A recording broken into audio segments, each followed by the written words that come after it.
আসসালামু আলাইকুম ওয়া রাহমাতুল্লাহি ওয়া বারাকাতুহু। ইন্নাল হামদালিল্লাহি কুল্লাহ ওয়াসসালাতু ওয়াসসালামু আলা রাসূলিল্লাহ আল্লাযী লা নাবিয়্যা বা'দাহু ওয়া আলা আলিহি ওয়া সাহবিহি আম্মা বাদ। সুপ্রিয় দর্শক, আপনাদের প্রিয় অনুষ্ঠান ইসলামী সওয়াল ও জবাব লাইভ অনুষ্ঠান থেকে সকলকে জানাচ্ছি আন্তরিক মোবারকবাদ। বন্ধুগণ, আপনারা জীবন ঘনিষ্ঠ যে কোনো বিষয়ে প্রশ্ন করবেন ইনশাআল্লাহ। প্রশ্নগুলোকে আমরা স্পষ্ট ভাষায় করব, ছোট ছোট করে করব, জ্ঞান গর্ভ প্রশ্ন করার চেষ্টা করব এবং প্রত্যেকটি প্রশ্ন আপনার মতো করে আপনি আগেই লিখে সাজিয়ে রাখুন, যাতে আপনাকে কথা বলতে সুবিধা হয়। আপনি যখন কথা বলবেন আপনার টেলিভিশনের সাউন্ডটা কমিয়ে কথা বলবেন, তাহলে আপনারও বুঝতে সুবিধা, আমাদেরও বুঝতে সুবিধা। আমি কথা বলছি ডক্টর শহীদুল ইসলাম বারাকাতি। আজকে জবাব দিবেন বিশিষ্ট আলেমে দ্বীন, ইসলামী চিন্তাবিদ অধ্যাপক আনাম রশিদ আহমদ মাদানী। আসসালামু আলাইকুম ওয়া রাহমাতুল্লাহি ওয়া বারাকাতুহু। ওয়া আলাইকুম আসসালাম ওয়া রাহমাতুল্লাহি ওয়া বারাকাতুহু। শেখ ভালো আছেন? আলহামদুলিল্লাহ আলা কুল্লি হাল। আহলান ওয়া সাহলান। প্রিয় দর্শক, আপনারা অপেক্ষমান আছেন, আপনাদের কাছে এখন চলে যাব। কে অপেক্ষমান? প্রথমে আপনার সাথে কথা বলি। আসসালামু আলাইকুম ওয়া রাহমাতুল্লাহ। আসসালামু আলাইকুম ওয়া রাহমাতুল্লাহ। আসসালামু আলাইকুম ওয়া রাহমাতুল্লাহ। ওয়া আলাইকুম আসসালাম। আপনার টেলিভিশনের সাউন্ড কমিয়ে কথা বলুন। হ্যালো হ্যালো, আমরা শুনতে পাচ্ছি, আপনি প্রশ্ন করুন। আমার প্রশ্ন দুইটা। হ্যাঁ, আমার প্রশ্ন দুইটা। মানে হাঁটুর হাড় হয়ে যাওয়াতে ডাক্তার পরামর্শ দিচ্ছেন চেয়ারে বসে নামাজ পড়ার জন্য। হ্যালো, শুনতে পাচ্ছেন? আমাকে হ্যালো হ্যালো বলার দরকার নেই, আপনি কথা শেষ করুন, প্রশ্নটা করুন। হ্যাঁ, এত করে বললাম, আপনার সাউন্ডটা কমিয়ে কথা বলুন। ডাক্তার চেয়ারে বসে নামাজ পড়তে পরামর্শ দিচ্ছেন। হ্যাঁ, এখন সেজদা দেওয়ার কোনো উপায় নেই, কিন্তু ওনার খুব কষ্ট যে যদি সেজদা দেওয়া যেত, এমন কোন আছে কি অন্য কোনখানে সেজদা দেওয়া? আচ্ছা, 2 নম্বর প্রশ্ন কি বলুন? 2 নম্বর প্রশ্ন একটু বড়।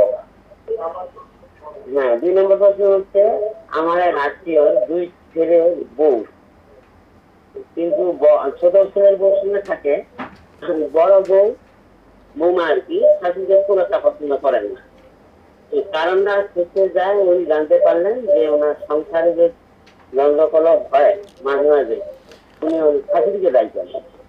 কিন্তু ওই শাশুড়ি সেরকম মানুষ না। ছোট ছেলের সঙ্গে প্রায় 26 বছর ধরে আছেন, কোন রকম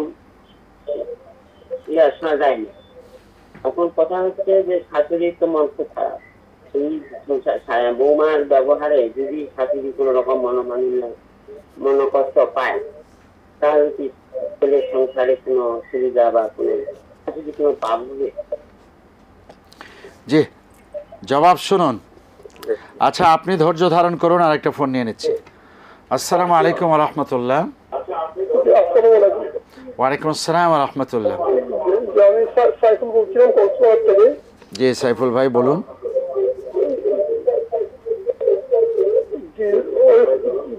ফরজ শেষ বৈঠকে সালাম ফিরানোর আগে কোন কোন কোন দোয়াগুলো আমি পড়তে পারি কোরআনিক, আর সিজদার মধ্যে কোন কোন দোয়াগুলো আমি পড়তে পারি, এটুকু জানতে চাইছিলাম। জি, আর কি প্রশ্ন? জি আপনার। ওয়ালাইকুম আসসালাম ওয়া রাহমাতুল্লাহ। জি শেখ।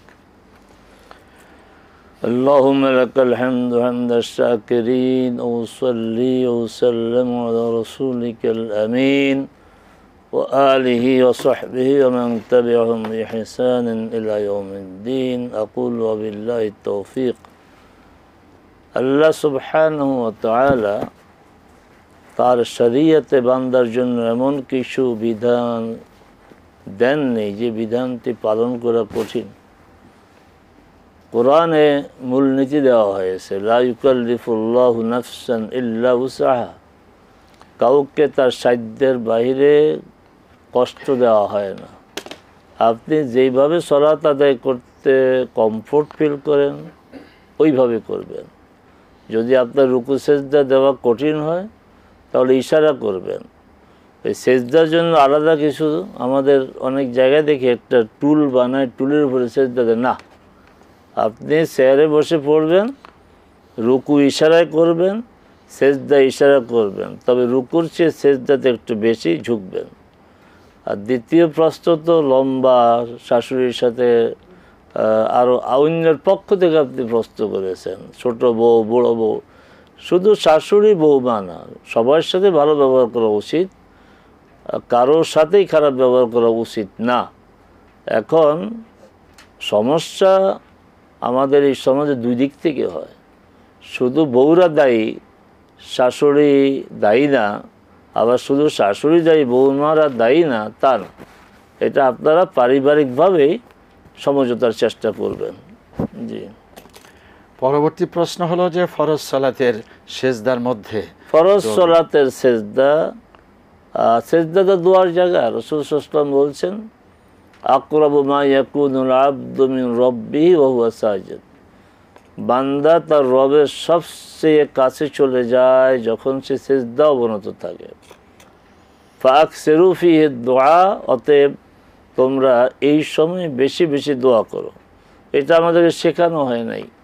আমাদেরকে শেখানো হয়েছে সুবহান রাব্বিয়াল আলা 3 বার, 5 বার, 7 বার, যে যত পারে বিজোড়। কিন্তু সেজদায় যে দোয়ার জায়গা, দোয়া করতে হবে, এই দোয়া আল্লাহ কবুল করবেন, এটা শেখানো হয়নি আমাদেরকে। আমরা দোয়া করব, তবে ফরজ সালাতে আরবিতে দোয়া করব। সুন্দর সুন্দর দোয়া শিখে নেন, বাবা মার জন্য, নিজেদের জন্য, দেশের জন্য সুন্দর সুন্দর দোয়া সহিহ সুন্নাহর আলোকে শিখে নেবেন। আর আরেকটা জায়গা হচ্ছে তাশাহুদ, দরুদ, তারপরে দোয়ায় মাসুরার পরে এখানেও আপনি দোয়া করবেন। এটাও দোয়া কবুলের জায়গা। আল্লাহ সুবহানাহু ওয়া তাআলা আমাদেরকে সহিহ সুন্নাহ অনুসরণ করে সেজদায় দোয়া যেন আমরা করতে পারি, তৌফিক চাই। তাশাহুদের পরে, দুরুদের পরে যেন আমরা দোয়া করতে পারি, এই জন্য আল্লাহর কাছে আমরা তৌফিক চাই। আমিন। শেখ, ফরজ সালাতের সেজদার মধ্যে কোন কোন দোয়াগুলো করা যাবে না? সেখানে হচ্ছে কোরআনের আয়াত দিয়ে বলতে পারবেন না। কোরআনের আয়াতকে যেখানে রব্বানা আছে আপনি আল্লাহুম্মা বলেন। যেমন রাসূল সাল্লাল্লাহু আলাইহি ওয়াসাল্লাম রব্বানা আতিনা ফিদ দুনিয়া হাসানা ওয়া ফিল আখিরাতি হাসানা না বলে আল্লাহুম্মা আতিনা ফিদ দুনিয়া হাসানা ওয়া ফিল আখিরাতি হাসানা ওয়া কিনা আযাবান নার, রব্বানার পরিবর্তে আল্লাহুম্মা বললেন, বাস কোরআনের আয়াত হলো না। রব্বির রহমহুমা কামা রব্বায়ানি সগীরা, আল্লাহুম্মা রহমহুমা কামা রব্বায়ানি সগীরা, রব্বিগফিরলি ওয়া লিওয়ালিদাইয়া ওয়া লিল মুমিনিনা ইয়াওমা ইয়াকুমুল হিসাব, আল্লাহুম্মা গফিরলি, এইভাবে বলেন। জি। এতে কোরআন বিকৃত হয়ে যাচ্ছে না, কোরআন বিকৃত হবে না। আপনি দোয়া করতেছেন, আপনি যখন কোরআন তেলাওয়াত করবেন সেক্ষেত্রে রব্বানা রব্বানাই থাকবে, আল্লাহুম্মা আল্লাহুম্মাই থাকবে। জি। শুকরান, জাযাকুমুল্লাহ। আসসালামু আলাইকুম ওয়া রাহমাতুল্লাহ। ওয়ালাইকুম আসসালাম। জি, আমি তো সার্জেল হোসেন বলছি নাইজা থেকে। বলুন। আমার দুইটা প্রশ্ন। প্রথম প্রশ্ন, আমাদের বাড়ির প্রতিবেশীরা অনেকে হিন্দু। তার ছোটবেলায়, অনেক ছোটবেলায় 10 বছর কি এরকম বয়সে আমরা তখন তাদের ওই যে একটা পূজা হয়তো মনসা পূজা, ওই পূজাতে যেতাম, ওরা যে মুড়ি টুড়ি এসব খাতে দিত। পরে শুনছি নাকি ওইটা হলো ওই পূজার উৎসর্গ করা হতো পূজার নামে।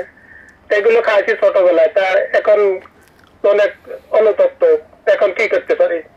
আর একটা প্রশ্ন হলে, ওই প্রতিবেশী হিন্দুরা যা তৈরি করে, যা কিছুই তৈরি করে, সবই ওদের ঠাকুরের নামে তৈরি করে, তাহলে ওদের শুকনা জিনিস তো খাওয়া যায়, ঠিক হবে কিনা এটা জানতে চাই। আচ্ছা, ঠিক আছে, জবাব শুনুন। তথ্য মনে হয় সবটা ঠিক না। যে পূজা উপলক্ষে মন্দিরে দেবতার সামনে যে খাওয়া উৎসর্গ করে বাড়িতে এনে খায়, সেটা আপনি খেতে পারবেন না। আর পূজা উপলক্ষে যে খাবার তারা বাড়িতে তৈরি করে, এটা খেতে সমস্যা নেই। আর আপনি যে বলছেন তারা বিভিন্ন খাবার দেয়, সেই খাবার যদি জবাই করা বিষয় না হয়, মাছ, সবজি ইত্যাদি খাবেন, কোনো সমস্যা নেই। আপনি মিষ্টি খান না? আমাদের বাংলাদেশটা একটা সময় ছিল যে মিষ্টি শিল্পটা হিন্দুদের হাতেই ছিল, তারাই মিষ্টি বানাতো। এখনও আপনার যেই হুজুর বলে হিন্দুদের বাড়ির খাবার ঠিক না, সেই হুজুরকে আপনি যদি কুমিল্লার রসমালাই দেন, তিনি খুব খুশি হবে এবং আপনার জন্য দোয়া করবে। এই জন্য এই সমস্ত কথা ঠিক না। অমুসলিমদের খাবার খাওয়া যাবে, তবে জবাই করা খাবার খাওয়া যাবে না। আহলে কিতাবেরটা খাওয়া যাবে, ইহুদি খ্রিস্টানদের জবাই করা পশু খাওয়া যাবে। হিন্দুরা যা করে সেটা ঠাকুরের নামে করে না, ওই ঠাকুরের নামে যেটা করে এটা খাবেন না। মনে হয় না যে ভাত পাক করলো ঠাকুরের নামে, বতলা বানালো ঠাকুরের নামে, মুড়ি আপনার বানালো ঠাকুরের নামে, সব কথা ঠিক না। জি, জাযাকুমুল্লাহ। আসসালামু আলাইকুম ওয়া রাহমাতুল্লাহ। ওয়ালাইকুম সালাম ওয়া রাহমাতুল্লাহি ওয়া বারাকাতুহু। হুজুর, আমি ধরমপাশা সুনামগঞ্জ থেকে ইউনুস বলছিলাম। জি ইউনুস ভাই। হুজুর, আমার তিনটে প্রশ্ন। প্রথম প্রশ্ন হলো হুজুর, যে এই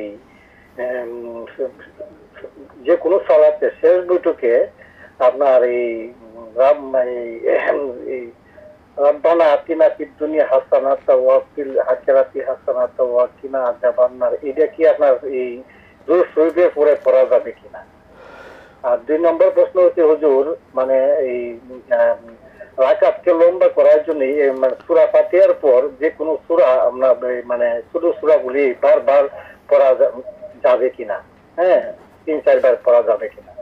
আর 3 নম্বর প্রশ্ন হলো যে হুজুর, যে রাসূল সাল্লাল্লাহু আলাইহি সাল্লাম বলেন, জুম্মার দিন যে ব্যক্তি আমার উপর 80 বার দুরূদ শরীফ পাঠ করবে তার 80 বছরের গুনাহ আল্লাহ মাফ করে দিবেন। এটা কি সহিহ হাদিস?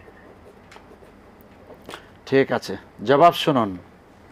জি, প্রথম প্রশ্ন হচ্ছে যে একটু আগেও আমরা বলেছি, আপনি রব্বানা আতেনা, এটা তো হুবহু কোরআনের আয়াত না। রব্বানা আতেনা বলবেন না, আল্লাহুম্মা আতেনা ফিদ দুনিয়া হাসান, রাসূল সাল্লাল্লাহু আলাইহি ওয়াসাল্লাম এইভাবে বলেছেন। দ্বিতীয় প্রশ্ন, আচ্ছা এটার পরে দরুদ পড়া যাবে কিনা? এটা না, দুরুদের পরে পড়বেন, এটা দুরুদের পরে, তাশাহুদ, দুরুদ, তারপরে দোয়া। আচ্ছা, এটা নিয়ে আরেকটা শব্দ আপনার কাছ থেকে জানতে চাচ্ছি। তাওয়াফের সময় কিছু লোকজন রব্বানা আতিনা ফিদ দুনিয়া তাওয়াফের সময়, জি তাওয়াফের সময় রব্বানা আতিনা বলতে হবে, কারণ এটা রাসূল সাল্লাল্লাহু আলাইহি ওয়াসাল্লাম এইভাবে পড়েছেন, এইভাবে শিখিয়েছেন। আচ্ছা, আমার মূল হচ্ছে আমাদের আদর্শ মডেল মুহাম্মদ সাল্লাল্লাহু আলাইহি ওয়াসাল্লাম, তিনি ওখানে রব্বানা আতিনা পড়েছেন, তিনি রব্বানা আতিনা ফিদ দুনিয়া হাসানা বলতে বলেছেন, সেখানে কিন্তু রব্বানা আতিনা ফিদ দুনিয়া হাসানা হবে। কিন্তু সালাতের মধ্যে কোরআনের আয়াত দিয়ে দোয়া করা যাবে না, এইভাবে আপনার নির্দেশনা আছে। আচ্ছা, ওখানকার প্রশ্নটা হলো এই যে এর পরে কয়েকটা শব্দ ওনারা বাড়িয়ে দেন। অফিল আখিরাতি হাসানাতা ওয়া কিনা আযাবান নার ওয়া আদখিলনাল জান্নাতা মাআল আবরার ইয়া আজিজ ইয়া গাফফার ইয়া রাব্বাল আলামিন। হজের যে দোয়ার বইতে আছে না, এগুলি বলবেন না। দোয়া বাড়ানো যাবে না, দোয়া কমানো যাবে না, দোয়ার ভাষা পরিবর্তন করা যাবে না। এগুলি ইনট্যাক্ট মুহাম্মদ সাল্লাল্লাহু আলাইহি ওয়াসাল্লাম যেভাবে বলেছেন, শিখিয়েছেন, তাতে কোনো পরিবর্তন করা যাবে না। এক দোয়াতে রাসূল সাল্লাল্লাহু আলাইহি ওয়াসাল্লাম সাহাবী নবীর জায়গায় রাসূল বলেছেন, এটা তো বড় ভুল না।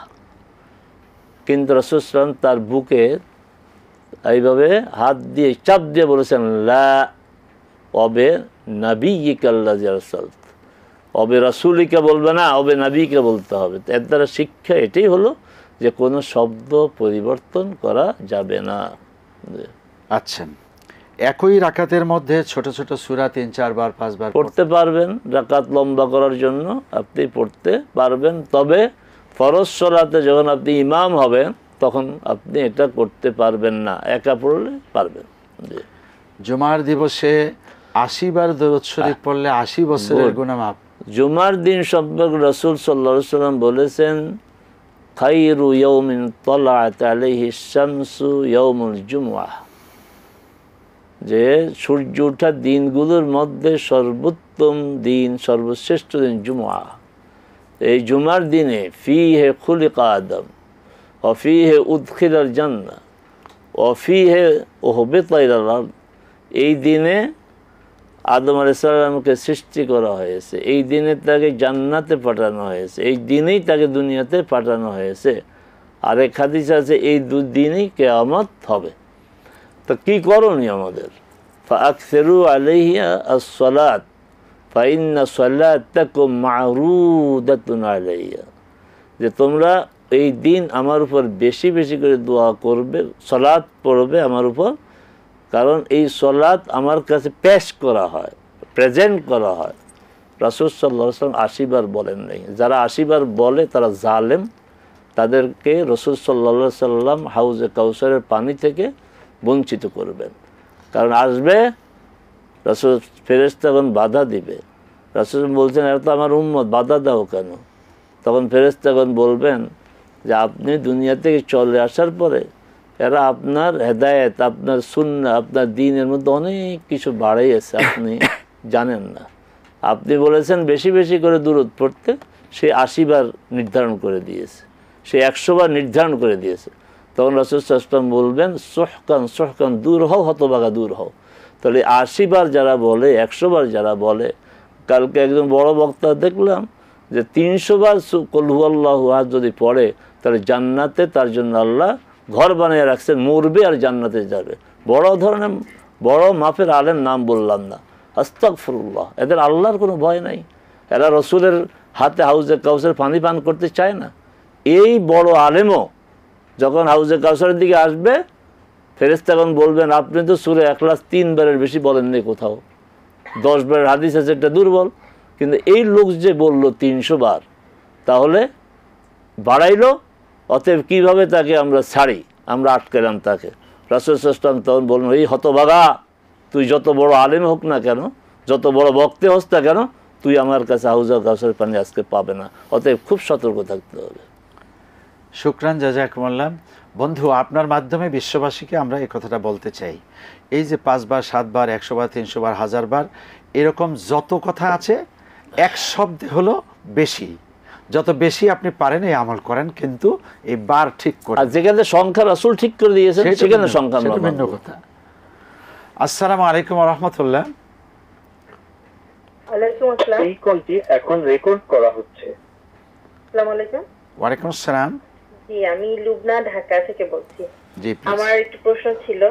প্রথম প্রশ্ন হচ্ছে, মানে আমরা যখন নামাজের রুকুতে যাই, আল্লাহু আকবার বলি, তখন কি একবার কাঁধ পর্যন্ত হাত তুলে রুকুতে যাব কিনা? আবার রুকু থেকে উঠেও কাঁধ পর্যন্ত হাত তুলে আবার সিজদায় গেলাম, সিজদা থেকে, মানে এরকম এইটা কি যাওয়া ঠিক কিনা? সিজদায় যাওয়ার সময় কাঁধ পর্যন্ত হাত তুলে আল্লাহু আকবার বলে আবার সিজদাতে যাব, এটা।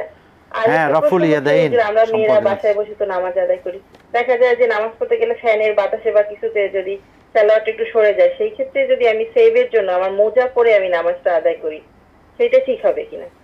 আচ্ছা, আর হচ্ছে বিতির নামাজের সহি পদ্ধতি কি? আত্তাহাজ্জু কি 2 রাকাত পরে এতটুকু পড়ে নিব, নাকি একসাথে সালাম ফিরে 3 রাকাত শেষ করব? আর একটা প্রশ্ন আছে হুজুর, যে নামাজে সূরা ফাতিহা যে প্রতিবার পড়ি, তখন আউযু বিল্লাহ সহ বিসমিল্লাহ পড়বো কিনা? আর ছোট ছোট মিলানোর সময় বিসমিল্লাহ কি পড়া লাগবে নাকি লাগবে না? ধন্যবাদ। শুকরান, জাযাকুমুল্লাহ। জবাব শুনুন। জি, প্রথম প্রশ্ন হাত তোলা, রফুল ইয়াদাইন, যেটাকে হাদিসের পরিভাষা রফুল ইয়াদাইন বলে। রফ মানে উঠানো, ইয়াদাইন মানে 2 হাত, 2 হাত উঠানো। এটি নিয়ে বিতর্ক আছে, মত পার্থক্য, বিতর্ক না, মত পার্থক্য আছে ইমামগণের মধ্যে।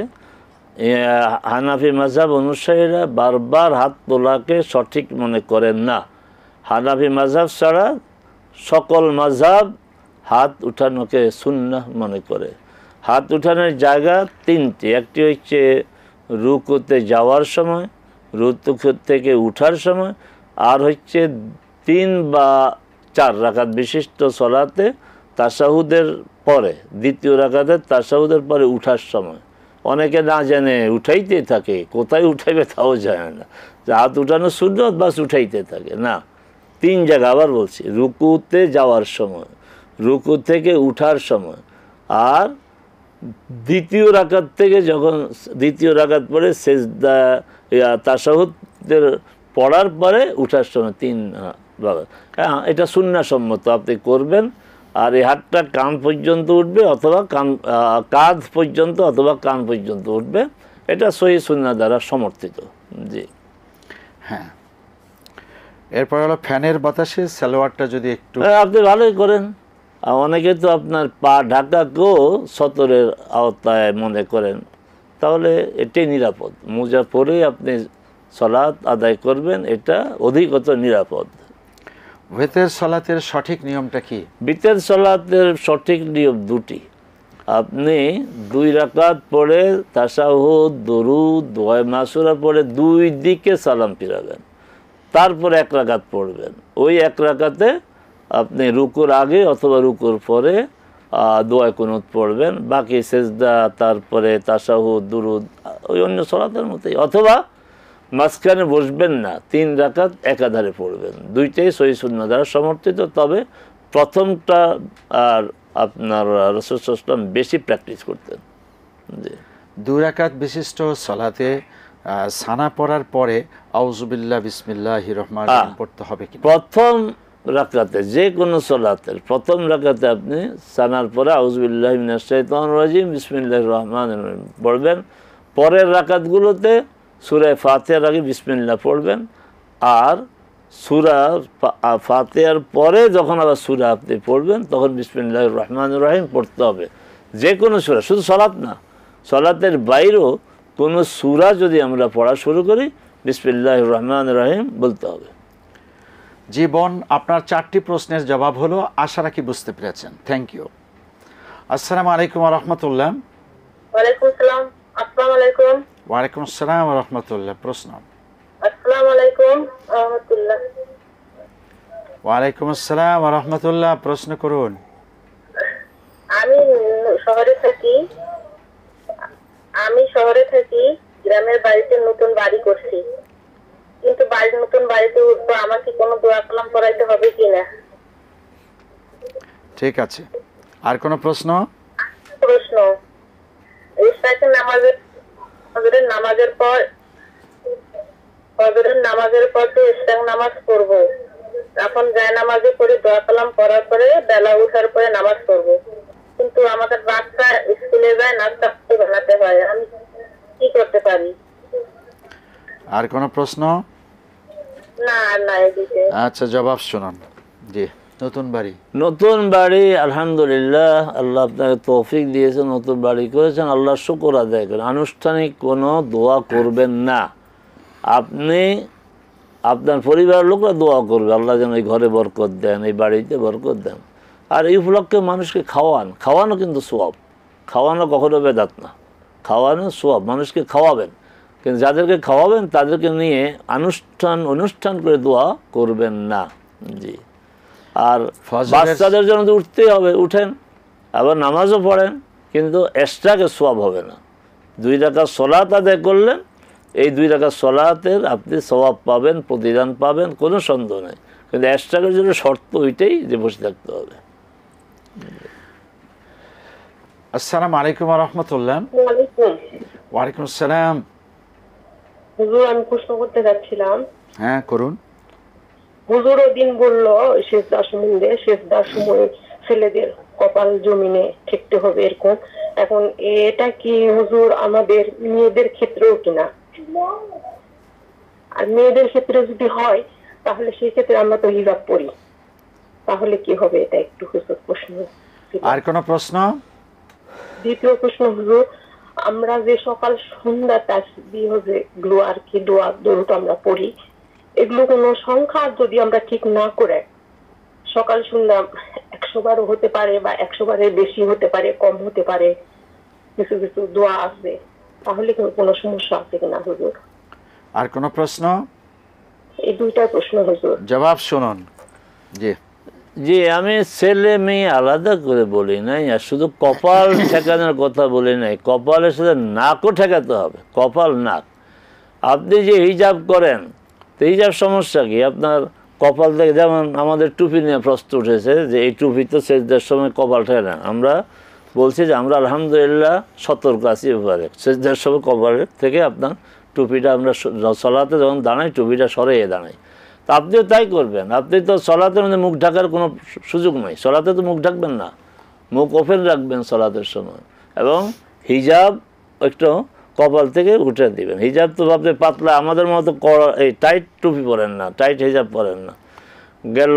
আর আবারও বলছি, শুধু কপাল না, নাকও ঠেকাইতে হবে, ছেলেদেরকেও মেয়েদেরকেও। কখনো যদি কোথাও যান আর তিনি হিজাব করেছেন, নেকাব পড়েছেন, এই অবস্থাতে কি নেকাব খোলা জরুরি নাকি ওই নেকাব অবস্থা? আপনি যেখানে সালাত আদায় করবেন সেখানে পরিস্থিতি বুঝবেন যে পুরুষরা আছে কিনা চারদিকে, সেখানে আপনি নেকাব থাকবে, কিন্তু কপালের থেকে আপনার কাপড়, কপাল যেন সরাসরি ঠেকে ব্যবস্থা করতে হবে। এটা জটিলতা সৃষ্টির দরকার নেই, পারবেন।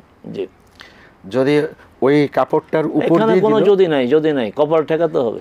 জি, মানে হলো কপালের সামনের যে কাপড় এটা সরায়ে আপনার কপাল ঠেকাতে হবে। আচ্ছা, জি। সকাল সন্ধ্যার তাসবিহ, সকাল সন্ধ্যার তাসবিহ আপনার, হ্যাঁ, সংখ্যা তো ঠিক করা আছে, সংখ্যা ঠিক করা আছে। যেমন আপনি সকালে একবার আয়াতুল কুরসি পড়বেন, সূরা ইখলাস, সূরা ফালাক, সূরা নাস 3 বার করে পড়বেন, তো সংখ্যা তো ঠিক করে আছে। তারপরে আপনি যদি কম বেশি হয়ে যায়, আচ্ছা, তারপরে আউযু বিকালিমাতিল্লাহি তাম্মাতি মিন শাররি মা খালাক 3 বার পড়বেন। বিসমিল্লাহিল্লাযী লা ইয়াদুররু মা'a ইসমিহি শাইউন ফিল আরদি ওয়া ফিস সামাই ওয়া হুয়াস সামিউল আলিম 3 বার পড়বেন। আল্লাহুম্মা আফিনি ফি বাদানি, আল্লাহুম্মা আফিনি ফি সামি, আল্লাহুম্মা আফিনি বিবাসরি, লা ইলাহা ইল্লা আনতা 3 বার পড়বেন। লা ইলাহা ইল্লাল্লাহু ওয়াহদাহু লা শারীকা লাহু 10 বার পড়বেন। আল্লাহুম্মা সাল্লি আলা মুহাম্মাদ 10 বার পড়বেন। সুবহানাল্লাহি ওয়া বিহামদিহি 100 বার পড়বেন। সংখ্যা তো ঠিক করা আছে, আপনি বেশি পড়বেন না, যে সংখ্যা আছে ওই সংখ্যায় পড়বেন। যদি কম বেশি হয়ে যায় তাহলে এই যদি বললে সমস্যা, যদি হইলেই এখানে শয়তান একটা পথ খুলে নেয়। রাসূল সাল্লাল্লাহু আলাইহি ওয়াসাল্লাম যদি শব্দটা পছন্দ করতেন না, বলছেন যে লাউ তাফতাহু বাবা শয়তান, এই যদি কথাটা শয়তানকে দরজা খুলে দেয়। এটা অতএব কোনো যদি নাই, আপনি 100-100ই বলবেন। এবং রাসূল আবারও বলছে, এটা হাদিস, যে লাউ তাফতাহু বাবা শয়তান, যদি শব্দটা শয়তানের দরজা খুলে দেয়, শয়তান এই দরজা দিয়ে প্রবেশ করে। আসসালামু আলাইকুম ওয়া রাহমাতুল্লাহ। আসসালাম, জি জি, আপনার সাউন্ডটা বাড়িয়ে আপনি কথা বলুন। হ্যালো, জি জি। আমার ছেলের হচ্ছে 8 বছর বয়স, ও হচ্ছে কিসের চাহিদা সম্পূর্ণ, বুঝতে পারছেন? হ্যালো, কি বুঝতে পারবো? আপনি তো কথা না বলে বুঝতে পারছেন, আপনার কথাটা বলুন, তারপরে জিজ্ঞেস করুন। বুঝতে যতটুকু পারছেন? বলেছেন বুঝেছি, ছেলের বয়স 8, এটা বুঝেছি আমরা। হ্যাঁ, বলেন কি হয়েছে? বলছি যে ওর মুসলমানি আমি করাইনি, কারণ ও তো হাঁটা চলা খাওয়া দাওয়া কিছু করতে পারে না আর কি। তো ওই ভয়ে মানে আমরা ওর মুসলমানি করানো হয়নি। এখন না করালে কি কোনো গুনাহ হবে? এই তো এখন প্রশ্নটা ঠিক আছে, খাতনা করানো হয়নি। আর হচ্ছে আর কি? আরেকটা অভিযোগ বলেন। হ্যালো, বলুন। আমাদের এখানে মসজিদে মানে মহিলা মানুষেও নামাজ পড়ে জামাতের সাথে, জুম্মার নামাজ আলাদা রুমেই, কিন্তু ওটা কি পড়া জায়েজ আছে? মানে ওটা ঠিক কিনা? আচ্ছা ঠিক আছে, জবাব শুনুন। ছেলের খতনা বিষয়ে এটা হচ্ছে মুসলমানের একটা পরিচয়, তার খতনাটাই পরিচয়। 8 বছর বয়স হোক, যার বয়স হোক, আপনি খতনা করে নেবেন, এটা ভয়ের কোনো কারণ নাই। এখন তো মেডিকেল সায়েন্স এতটা আপনার উন্নত হয়েছে, বড় বড় কত অপারেশন হয়ে যায়, কোনো সমস্যা নেই, আপনি এটা করতে পারবেন।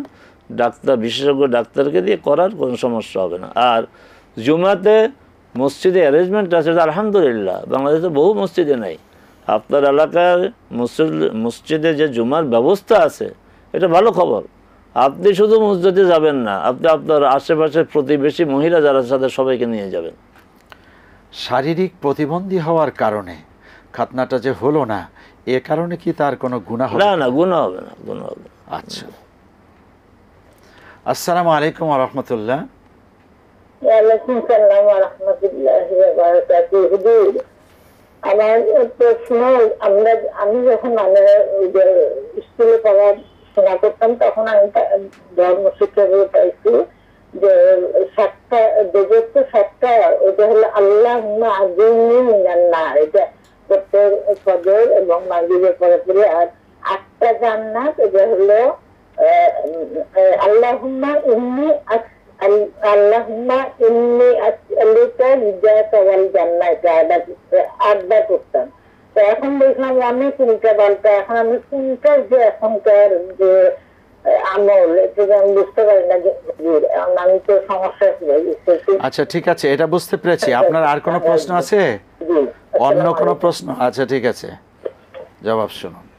জি, খুব ভালো প্রশ্ন করেছেন যে জান্নাত যেহেতু 8 বার, তাই 8 বার বলতে হবে আল্লাহুম্মা ইন্নী আসআলুকাল জান্নাহ। জাহান্নাম যেহেতু 7টা, এই জন্য আল্লাহুম্মা ইন্নী আ'যিরনি মিনান নার 7 বার। আচ্ছা, প্রথম কথা হচ্ছে জান্নাত 8টা না, জান্নাতের দরজা 8টা। কোরআন সুন্নাতে কোথাও নাই যে জান্নাত 8টা, এটা আমাদের মৌলবী সাহেবরা বানিয়েছে। কোরআন সুন্নায় কোথাও নাই জাহান্নাম 7টা। আল্লাহ বলছেন জাহান্নামের দরজা 7টা, আল্লাহ কোরআন মাজিদে বলেছেন দরজা 7টা। আচ্ছা, এখন জাহান্নাম থেকে আশ্রয় চাওয়ার জন্য রাসূল সাল্লাল্লাহু আলাইহি ওয়াসাল্লাম নির্দেশনা দিয়েছেন যে মাগরিবের পরে 7 বার আল্লাহুম্মা আ'যিরনি মিনান নার, ফজরের পরে 7 বার আল্লাহুম্মা আ'যিরনি মিনান নার। আর জাহান্নাম থেকে যে আল্লাহ যে বাঁচায়, তা আল্লাহ নিবে আর কোথায়? জায়গা তো আরেকটি জান্নাত। হ্যাঁ, মাঝে মাঝে জান্নাতের জন্য দোয়া করা যাবে, আল্লাহুম্মা ইন্নী আসআলুকাল জান্নাহ, সেখানে সংখ্যা নাই। আপনি আবেগ দিয়ে আল্লাহর কাছে চাইবেন যতবার পারেন, আল্লাহুম্মা ইন্নী আসআলুকাল জান্নাহ। এটা 8 বার বলার বিষয়ে কোনো হাদিস নেই, সহিহ না, দুর্বল না, জাল হাদিসও নেই। এ সংক্রান্ত বিষয়ে উনি বই পাইছেন, ওই বইতে হ্যাঁ, ওই যে আপনি বলছেন যে 5টা বইতে পেয়েছেন। বই যারা লেখে তারাও তো লেখার জন্য লেখে, কোরআন সুন্নাহকে সামনে রেখে একটু সতর্কতার সাথে লিখবে, এই চেষ্টাটা তারা করেন। আল্লাহ তাদেরকে এইভাবে কোরআন সুন্নাহকে সামনে রেখে যথাযথভাবে বই লেখার তৌফিক দেন। শুকরান। আসসালামু আলাইকুম। আসসালামু আলাইকুম। ওয়ালাইকুম আসসালাম। জি, আমি একটা প্রশ্ন করতে চাই। বলুন। ওয়ালাইকুম আসসালাম। ওয়ালাইকুম আসসালাম। প্রশ্ন করুন। হ্যাঁ, তাহাজ্জুদের নামাজটা কি রাতে 3টার সময় উঠে পড়লে ভালো হবে নাকি?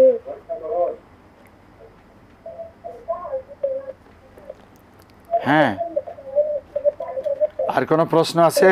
4টার দিক দিয়ে উঠে একবারে ফজর করে ভালো হবে। আচ্ছা, আর কোনো প্রশ্ন আছে? আর আর সূরাগুলো পড়লে উত্তম হবে। আর কোনো প্রশ্ন আছে কিনা বলুন। না, আসসালামু আলাইকুম। জবাব শুনুন। জি, রাসূল সাল্লাল্লাহু আলাইহি সাল্লাম রাতকে 3 ভাগ করে শেষ তৃতীয়াংশ, এই তৃতীয়াংশের মর্যাদার কথা বলেছেন যে রাতের জন্য 1/3 বাকি থাকে, আল্লাহ সুবহানাহু ওয়া তাআলা প্রথম আকাশে এসে বান্দাদেরকে ডাকেন, কি আসো আমার কাছে চাও আমি দেব, ক্ষমা চাও ক্ষমা করে দেব, জীবিকা চাও জীবিকা দেব। অতএব শেষ রাতে মানে রাতের 3য় প্রহরে তাহাজ্জুদ পড়া উত্তম। শুকরান, জাযাকুমুল্লাহ। আমাদের হাতে সময় নেই। দর্শক, জাযাকাল্লাহু খাইর। ইউটিউবের, ফেসবুকের সব কথা বিশ্বাস করা যাবে না, এ ব্যাপারে আপনারা সতর্ক থাকবেন। কোরআন সুন্নাহকে সামনে রেখে চলার চেষ্টা করব আমরা। ইনশাআল্লাহ। আল্লাহ তৌফিক এনায়েত করুন। আসসালামু আলাইকুম ওয়া রাহমাতুল্লাহি ওয়া বারাকাতুহু।